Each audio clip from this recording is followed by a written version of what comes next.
back, relax, and maybe get yourself a snack. Me and you gonna have a little chat about books.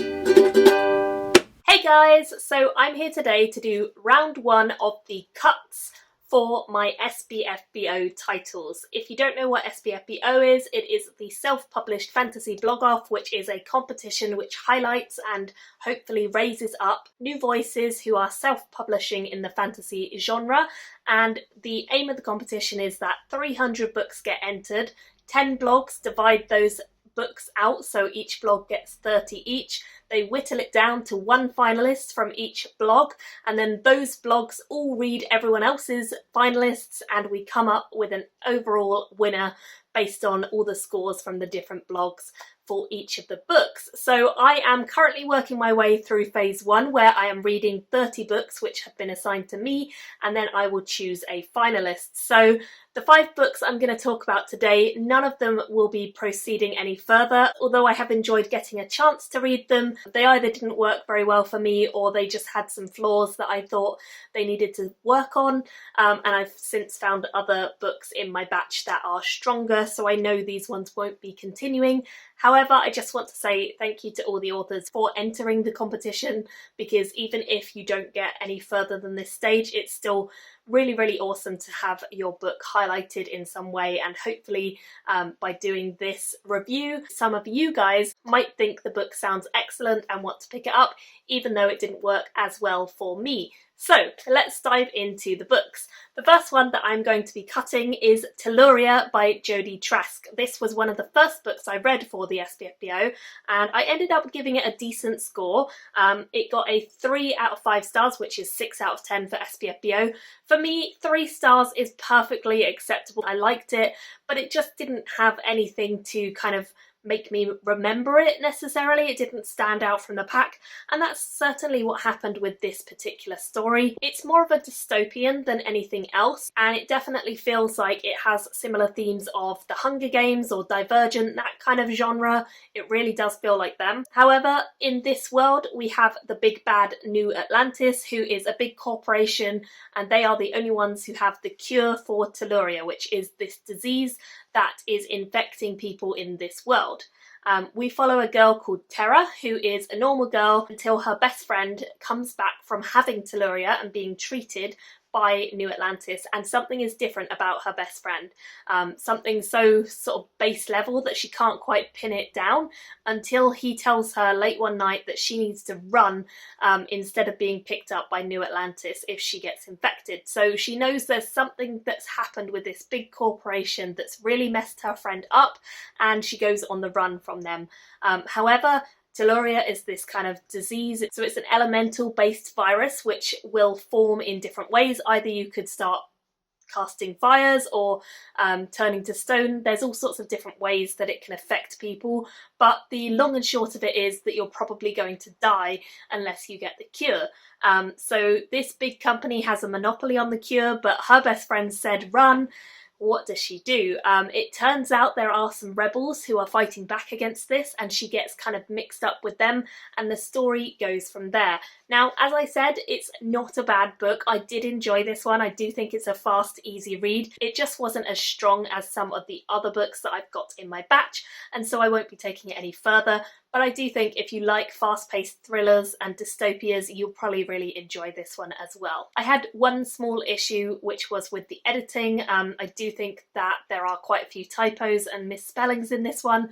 However, I think with a good editing job, this could be really polished and wouldn't be a problem. The next one, which unfortunately won't be going any further, is The Shrouded Kingdom, which is by Rachel Medhurst, and I ended up giving this a 2.5, which is 5 out of 10 for SPFBO, so it was again very middle of the road. It's a fast-paced, fae-based story, that's hard to say, and so it's very much drawing on magical fairies, that sort of thing, folklore, mythology. Personally, it didn't work that well for me just because it tells a lot of the story rather than just showing you, and I felt like things were maybe over-explained in some areas. We have Liana, who is a young woman who has a hidden past which even she doesn't know about, and then we have Jordique, who is another main character He's a ruler of a land which doesn't want him as a ruler, on a quest to vanquish the enemy. So he seems to kind of be the bad guy and she's the good guy, I suppose.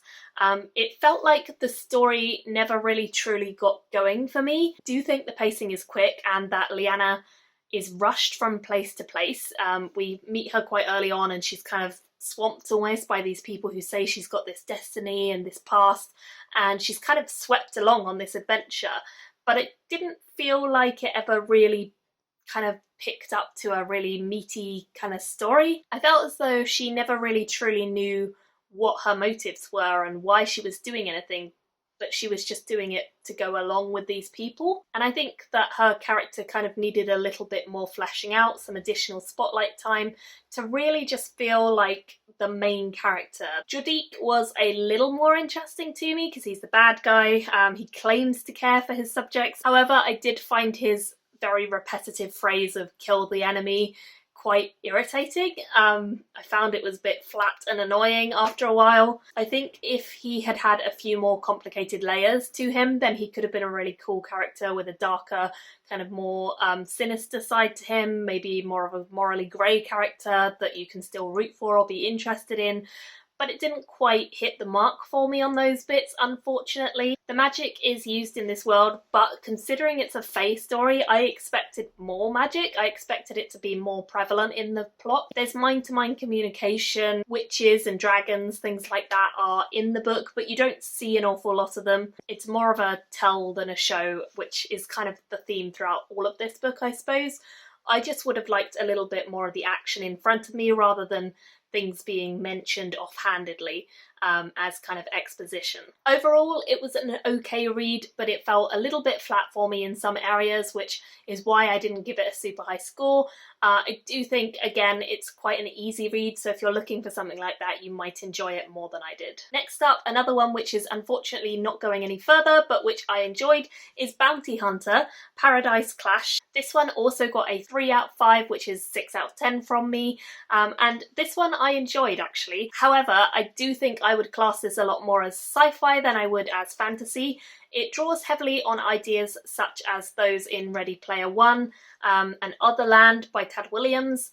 We follow a PI as he is hired to go into a video game virtual reality and kind of hunt down a missing person. This person, they have their body, but he is connected into this game, and his parents have reason to believe that this young boy has somehow got mixed up in something where his brain essentially has been kidnapped and trapped in the game, and his body is still kind of where it was when he entered the virtual reality, but he's not there. He's in a coma, and they believe that his brain, his personality, I suppose, is trapped in the game.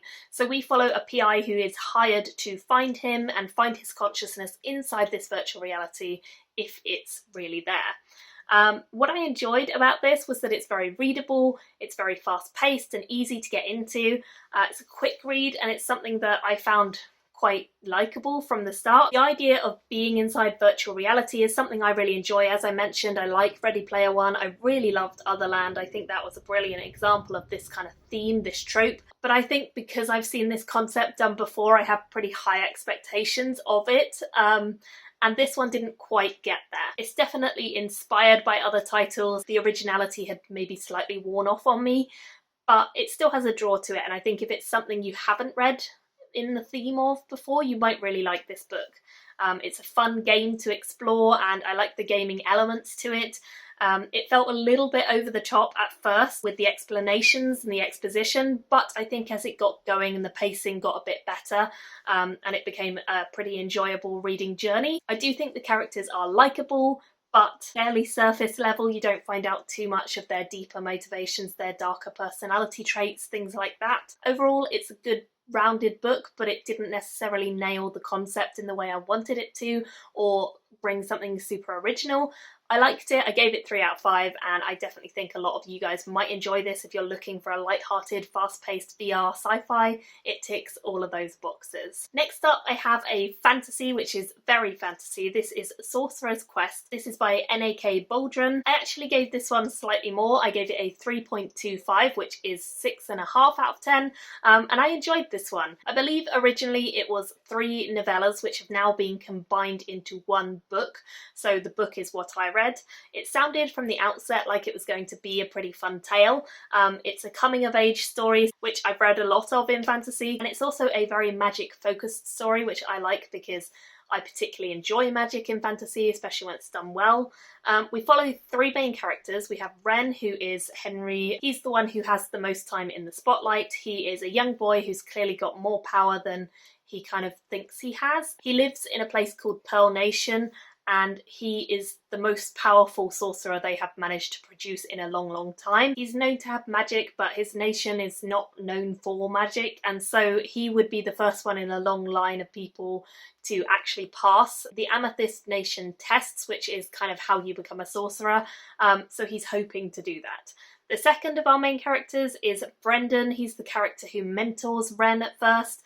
He's kind of a character who wished he could have the powers that Ren has, but he didn't have enough of a magical spark, and so his history is kind of a sad one. But now he has made quite a name for himself in Pearl Nation, and he's mixed up in all sorts of strange dealings, and his story is a little bit cloudy and tricky, and I think he had a bit more of a complex character to him, which I didn't expect and which I enjoyed. Finally, we have Shia, the Thief Lord, who we only meet later on. Her agenda and motivation is pretty clear. She wants to restore her clan to its former glory. However, how she's going to do that is going to be a bit of a longer explanation. She thinks that sorcerers might be the thing she needs and that she is lacking, and when she encounters Ren, she reckons he probably would be useful. Overall, I think the characters were fun, but maybe not as realistic as I'd have liked. I feel like they could have done with some fleshing out, and also there could have been some more vulnerable moments to really get to know them a bit more. But I do think that the multiple POV was nice to break the story up a little bit and kind of give a little bit more of an overall view of the world. It reads as a very classic fantasy story, but there are some interesting differences from classic fantasy. This world has both magical and mundane powers, with a combination of sorcerers, but also things like electricity being part of the world. I was surprised at first by the fairly modern touches, kind of going along with the more medieval ideas, but in the end I suppose it worked quite well because the nations of this world are very divided, and therefore the rate they've developed at is quite divided too. And there are some sections which were a little bit meandering and maybe a little bit all over the place, but they did eventually come together, and I enjoyed when the 3 storylines converged. Overall, it's got potential, but this particular book felt very introductory to me, and I kind of felt like it was a bit of a sudden ending. It didn't feel supernatural, it felt a little bit abrupt. However, there are quite a few smaller plot lines that the author has opened up by the end of the book, so it would be interesting to see where those plot lines would go following the series, and as I say, I gave it a 3.25, which is 6.5 out of 10. And the final one I'm going to talk about in this review is On Winter's Eve, which is by C.D. Alexander. I actually really enjoyed this book, but I would say it's so short, and therefore it has a hard time competing against some of the really long novel-length books which have so much more time for development. This is definitely inspired by folk stories. It's actually the shortest book that I had to read on my whole TBR, so I wanted to read it fairly early on to kind of ease myself in, and I really enjoyed the overall story, but I just felt like it was so short and it was done in a flash. It reminded me of Catherine Arden's Bear and the Nightingale, so if you like things like that, I think you'd really enjoy this book as well. And it definitely has magic and whimsy and harks back to the traditional fairy tales and Scandi sort of folklore as well. We follow through the eyes of Pip, aka Pippa, who is the eldest child. She and her mother have a really strong bond. They love to discuss magic together, and one of their particular favourite magic topics is the Tomty. The Tomty is this mystical beast that is described. This character is very much brought to life in their tales, although neither of them has ever seen it before, and it is believed that if you leave out gifts for the Tomty, then the Tomty will reward you and look out for you in turn. The Tomty are considered good luck by most people, but Pip's father is super anti-Tomty. He doesn't like them at all and feels like they steal from him, and it's a constant source of like consternation in the family. So what I liked about this is that it has a slow pace, even though it is a very short book. It felt very gradual, very like it built up across the seasons that we follow, and we got to know the characters. Even though it's very short, it does a good job of developing the scene and developing the small farm where you're focusing on this isolated little family. It doesn't go too wild. It feels very, very focused on this topic of the Tomty as the character who's this magical, whimsical creature, and you're just enjoying the plot line. It doesn't have any big shocks, but it doesn't have anything that's super boring either. It's just a nice journey, and I felt very peaceful, I suppose, reading this book. Overall, as I say, the only reason this didn't get a higher rating is because it is such a short book. I really enjoyed it. I think it's a debut from the author, and I definitely recommend it and would be interested to hear more from this author, but I don't think it can compete with some of the longer books that just have more going in terms of plot and depth and story. So I gave this a 3.5, which is 7 out of 10, the highest out of all of these ones, and I definitely do think a lot of you would enjoy it. So I'd love to have your thoughts if you have read this one, or in fact if you've read any of the books in this review, or if you're going to pick them up because they actually sound super interesting to you. Like I say, none of them will be going forward for me, but I have enjoyed reading them all, and thank you again to the authors for taking the time to submit to the competition and giving me a chance to read your books. Even if they're not for me, I still enjoy the experience of just finding new authors. So thank you all so much for watching. Leave me your comments, and I will see you all very soon in another video. Bye guys! Thank you for watching my video today. Go pick up a book, then come back and chat with me again.